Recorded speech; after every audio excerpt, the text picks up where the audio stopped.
Bicol Region flood control projects for 2023 and 2024 is about 61.4 billion pesos. Now, Mr. President, that the DPWH has verified that there's indeed 61.42 billion allocated sa laki unang pondo. Akala nila maliligtas sila dahil sapat ang proyekto na magpoprotekta sa kanila sa baha, pero typhoons hit the country.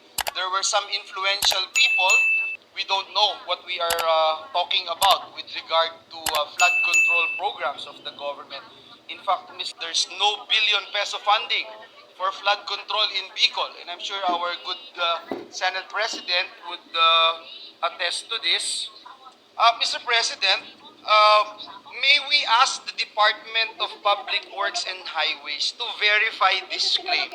How many billions have been allocated to various flood control projects in 2023 and in 2024, Mr. President?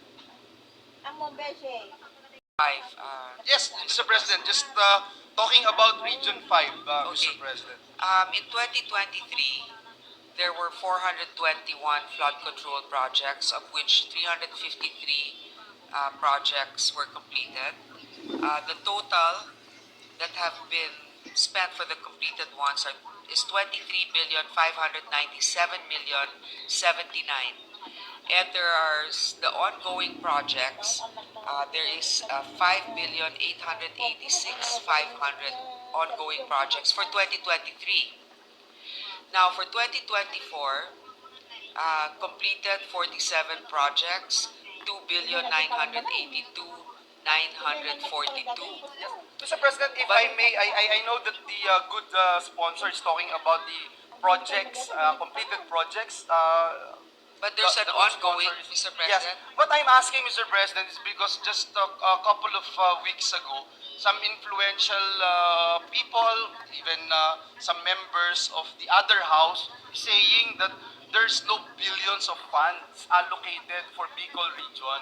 And so, Mr. President, just to set the record straight, and this is what we wanted to accomplish right now, let me show you, Mr. President, the 2023 budget based on the General Appropriations Act. If we can show the slide, please. In 2023, Mr. President, it was submitted that in Region 5, Mr. President, there is 29.463 billion pesos allocated for the entire region, Mr. President. And I'm looking at and showing in this August chamber the 2023 General Appropriations Act. And Special Support Program, you have the CPAG, you have the BIP, and the total is amounting to 31.942 billion. I just wanted to find out, Mr. President, if these figures are accurate, Mr. President, based on GAA and the submission given to us by the Department of Public Works and Highways.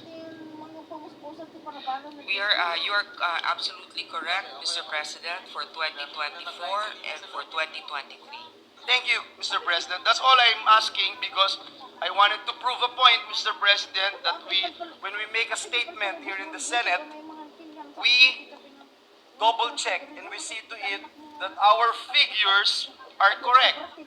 And obviously, huge funds for flood control can lead to a false sense of security among our people, our kababayans. Kasi sa laki unang pondo, akala nila maliligtas sila dahil sapat ang proyekto na magpoprotekta sa kanila sa baha. Pero yun nga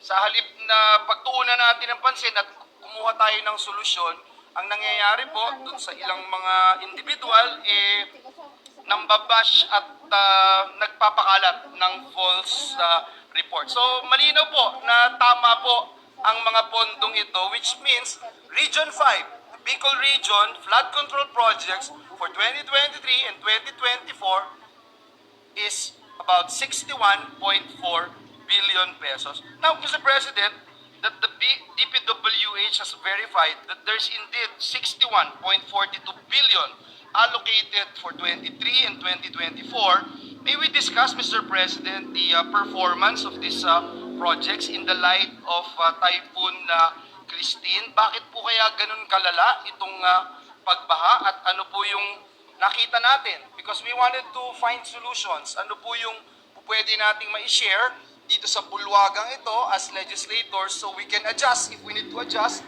and we find out how we could be of help, Mr. President. Thank you.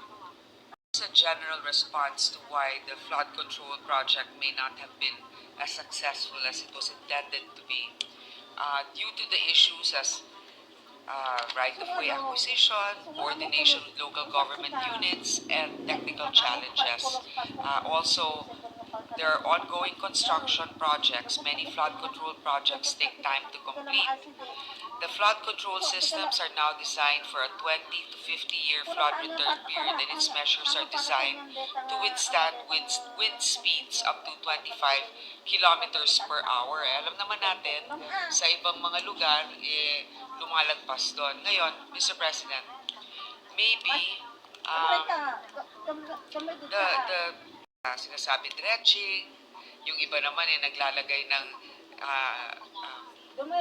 seawall, kung mga ganyan-ganyan. At the proper time, we ask Senator Villanueva if DPWH can give a detailed description of those projects. Sponsor recognize the somehow band-aid solutions that some politicians are trying to implement, and that's the reason why we are so dead serious in looking for the right solutions. In fact, Mr. President, every time we ask these questions, I'm glad that the good sponsors